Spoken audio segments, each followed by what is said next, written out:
Belajarnya apa sekarang berarti?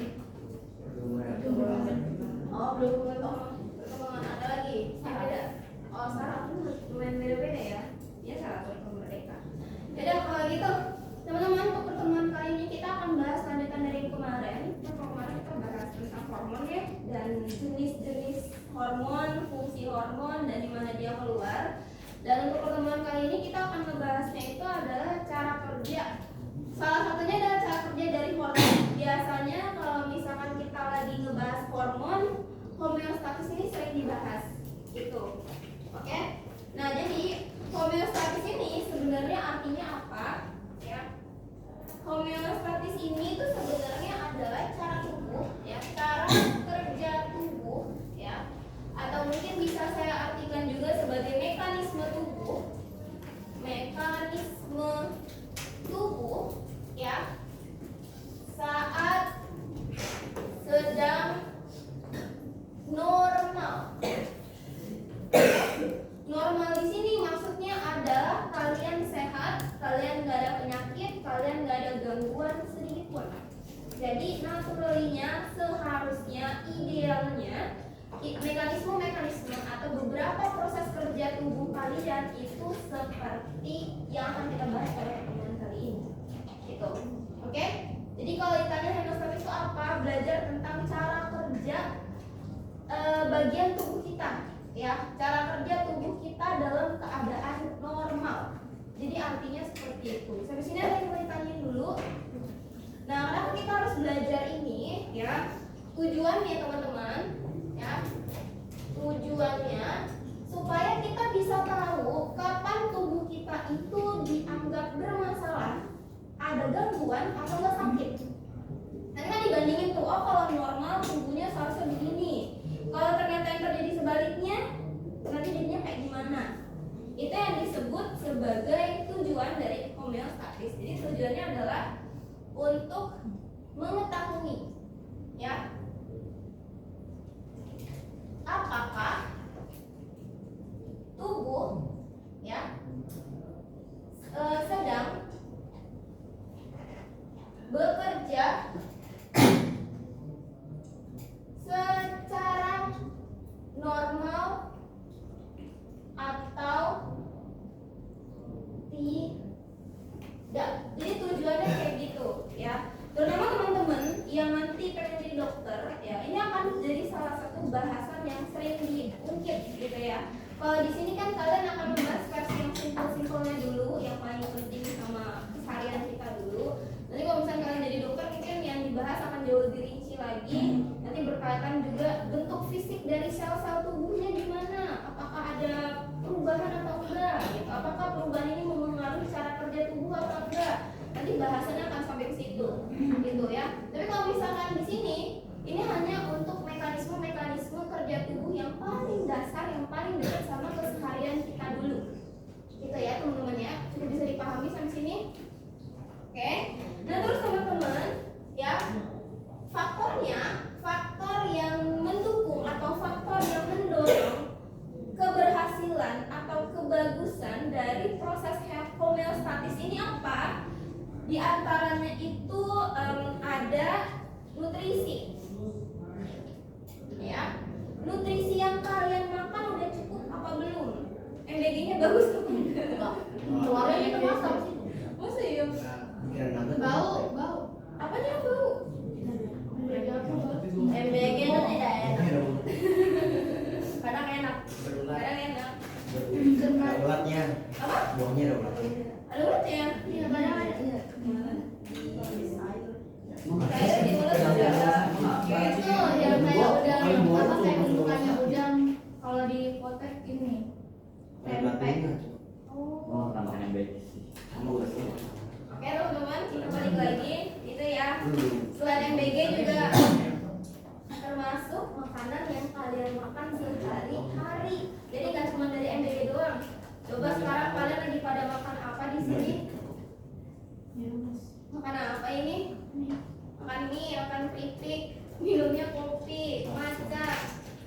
Nah ini akan mempengaruhi kadar nutrisi di dalam tubuh kalian nih. Ini kalau misalkan mie sama keripik sama matcha atau enggak kopi latte gini, pasti kadar kadar gulanya tinggi. Nah, nanti apakah kadar gula itu akan mempengaruhi cara kerja tubuh kita? Iya. Nanti kita akan bahas juga ya terkait dengan pengaturan kadar gula darah dalam tubuh. Oke teman-teman. Jadi pertama itu ya nutrisi. Jadi apa yang kalian makan basically. Terus habis itu ya kadar oksigen dan kadar CO2 gitu.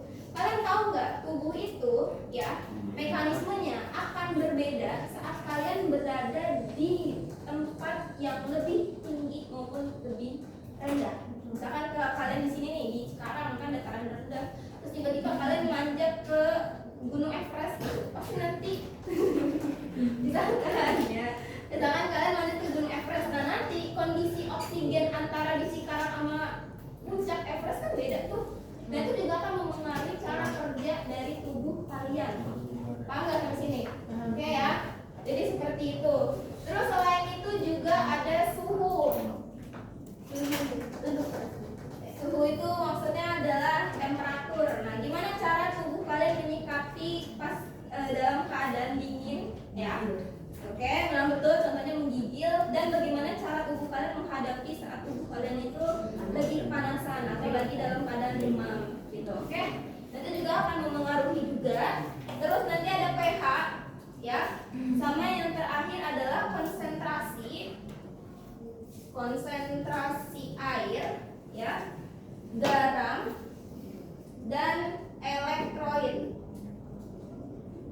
Gitu. Sampai sini ada yang mau ditanyain dulu terkait dari definisi, terus habis itu tujuan sama faktor-faktornya. Cukup jelas di sini teman-teman? Oke. Ya, sekarang kita akan bahas terkait dengan mekanismenya. Mekanisme umum dari homeostatis. Nah, secara cara kerja maksudnya homeostatis itu suka dibagi menjadi dua hal. Ya. Oke, saya nggak tahu apakah kalian pernah dengar sebelumnya atau enggak. Ini kalau misalkan sering dibahas itu namanya yang pertama adalah feedback, negatif feedback, negatif feedback. Oke? Atau dalam bahasa Indonesianya adalah umpan balik negatif. Nah, sementara kalau yang kebalikan ya, maksudnya yang kedua itu adalah positif. Oke, positif feedback. Ada yang udah bahas ini di sekolah? Belum, oke? Ya, kita akan coba bahas ini, insya Allah di sini. Berarti umpan balik positif. Oke. Nah, apa perbedaan di antara keduanya? Nih, saya kasih informasi kasarannya dulu ya. Kalau misalkan ya negatif feedback atau umpan balik negatif ya, itu cara kerjanya akan membalikkan ya, akan melakukan hal yang sebaliknya dari keadaan tubuh yang sedang terjadi. Paham nggak sampai sini? Saya ulangin sekali lagi nih, kalian paham apa enggak? Jadi kalau umpan negatif atau umpan balik negatif itu adalah membalikkan kondisi tubuh pada saat itu. Contoh, kalian terlalu panas suhu tubuhnya, maka tubuh akan punya mekanisme untuk membalikkan suhu tubuhnya jadi nggak panas lagi. Paham Chandra? Chandra yang ditanyain dulu. Oke, jadi kayak gitu ya. Itu umpan balik negatif.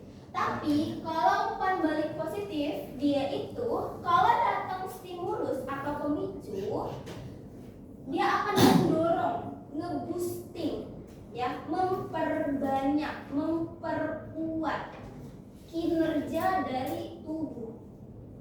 Oke? Berarti kalau negatif itu kerjanya membalikkan keadaan dari apa yang dialami tubuh. Kalau misalkan positif itu biasanya dapat stimulus dulu. Nah, dari stimulus ini nanti akan ngedorong. Jadi mekanisme tubuh akan mendorong. Semakin banyak stimulus yang didapat, dorongannya akan semakin banyak dan semakin kuat. Itu yang positif, ya. Oke, ada yang mau ditanya dulu sampai sini? Enggak? Oke, jadi kurang lebih seperti itu. Ini saya akan bahas satu-satu lebih dalam ya. Misalkan negatif feedback gitu kan. Nah, negatif feedback itu tadi mekanismenya adalah ya akan melakukan mekanisme yang sebaliknya dari kondisi tubuh pada saat itu. Nah, pertanyaannya kenapa? Kenapa harus dibalikkan kerjanya? Tujuannya adalah untuk mengkondisikan tubuh dalam keadaan normal. Paham sampai sini? Oke. Jadi maksudnya setiap kali melakukan umpan negatif atau umpan balik negatif itu dikarenakan tubuh itu bisa dibilang melenceng dari kadar normal. Jadi harus dibalikkan agar kondisinya kembali ke keadaan normal. Sampai sini cukup bisa dipahami nggak kata-kata saya? Bisa. Gitu ya teman-teman ya. Nah, contohnya apa? Kita bahas contohnya nih. Ya. Contohnya itu adalah misal kalau kalian tadi suhu tubuhnya terlalu tinggi, misalkan kalian demam, maka tubuh akan mengkondisikan tubuh kalian balik lagi ke titik normal atau suhu konstan tubuh yang seharusnya. Begitu juga kalau tubuh kalian terlalu dingin, maka akan dibalikkan ya. Maka tubuh punya mekanisme untuk membalikkan keadaan suhu tubuh kalian agar kembali hangat. Paham sampai sini? Ya. Jadi di sini contohnya adalah pengaturan suhu tubuh. Oke, cukup bisa dipahami? Boleh silakan. Oke, gitu ya. Itu umpan balik negatif. Nah, ada satu trivia penting ya. Umpan negatif ya atau umpan balik negatif itu merupakan salah satu mekanisme homeostatis yang paling sering dilakukan sama tubuh. Oke. Jadi dari semua mekanisme yang dilakukan untuk proses homeostatis, mostly itu dilakukan dengan cara negatif feedback atau umpan balik negatif. Gitu ya. Berarti membalikkan kembali kondisi tubuh dalam keadaan semula atau normal. Gitu ya. Ada yang bertanya sampai sini? Cukup jelas? Oke. Fokus lagi di sini ya. Kalau tadi kita udah bahas negatif feedback, sekarang yang mau saya bahas itu adalah kebalikannya, yaitu adalah positive feedback. Oke. Kalau misalkan positive feedback, masih ingat tadi bunyi kalimatnya seperti apa? Mekanismenya? Ya betul. Jadi saat tubuh ya mendapat stimulus ya, maka mekanisme kerja tubuh akan mendorong proses yang terjadi ya sampai stimulus hilang atau berhenti. Oke? Jadi kalau misalkan positive feedback itu dikasih dulu pemicunya ya, sumbernya tuh ada dulu gitu. Nanti dia akan mendorong. Kalau misalkan dia udah nggak dikasih pemicu, udah nggak dikasih stimulus, dia akan berhenti dengan sendirinya gitu.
feedback, ya. Jadi mekanismenya saya jelasin ke kalian gini nih. Saat bayi, ya, itu mulai menghisap puting dari ibunya, ya teman-teman, maka nanti tubuh, ya, akan mengeluarkan atau menciptakan atau mengebus gitu ya, mendorong produksi hormon prolaktin dulu. Tujuannya buat apa? Tujuannya adalah untuk bikin ASI. Oke? Jadi ASInya dibuat dulu. Ya, atau pendorong proses pembuatan ASI. Nah, pas udah dikenyang terus-terusan, maka nanti yang keluar ya juga adalah hormon oksitosin. Ya. Jadi pertama prolaktin dulu ngebikin, terus habis itu oksitosin fungsinya adalah mendorong supaya air ASI yang dikeluarkan itu kedorong keluar, ya, bisa disedot, bisa dihisap sama bayi. Oke, jadi stimulusnya di sini adalah hisapan dari bayi. Oke, ada yang mau tanya dulu sampai sini? Masih aman pikiran kalian? Aman. Oke, gitu ya. Jelas ya sampai sini ya. Oke teman-teman. Jadi kayak gitu, saya ulangi lagi, misalkan bayi hisap, nanti akan keluar si prolaktin akan memicu proses pembentukan ASI. Nah nanti kalau misalnya dihisap itu kan oksitosin juga ikut keluar ya. Nah oksitosin itu akan mendorong proses keluarnya ASI. Jadi dibikinnya punya hormon sendiri, ngedorongnya biar keluar, biar bisa dihisap sama bayi, juga ada hormonnya tersendiri. Dan dua-duanya bekerja secara umpan positif. Jadi apa teman-teman? Jadi kalau misalkan bayinya udah nggak ngisap lagi, akan terhenti juga mekanismenya. Sampai sini ada yang mau ditanyain? Cukup jelas? Itu ya teman-teman ya. Jadi itu apa namanya contohnya ya? Prolaktin, sini saya tulis hormon prolaktin dan hormon oksitosin dalam proses pembentukan dan pengeluaran ASI. Itu, teman-teman. Nah, itu adalah salah satu feedback positif. Contohnya lagi misalkan berkaitan sama hormon oksitosin lagi juga, itu dalam proses melahirkan, teman-teman. Ya. Jadi dalam proses melahirkan, ya, saat bayi udah mau keluar, ya, organ tubuh atau reproduksi perempuan itu akan sangat sensitif dengan hormon oksitosin ini. Yang mana nanti dengan itu, ya, hormon oksitosinnya juga kebetulan akan menaik juga atau tinggi juga. Itu akan menyebabkan kontraksi otot rahim dan juga serviks. Pokoknya jalur-jalur yang akan dilewati sama bayi. Ya. Jadi akan mengalami kontraksi. Semakin tinggi kadar oksitosinnya, maka akan semakin kuat juga kontraksi yang dilakukan. Kontraksi ini nanti fokusnya adalah untuk mendorong si bayi agar keluar dari tubuh ibunya. Itu teman-teman. Dan saat bayinya udah keluar, hormon oksitosin ini juga akan berkurang atau mungkin bahkan akan berhenti. Gitu. Kembali lagi ke titik normal. Ada yang mau tanya dulu sampai sini? Gitu. Jadi itu perbedaan antara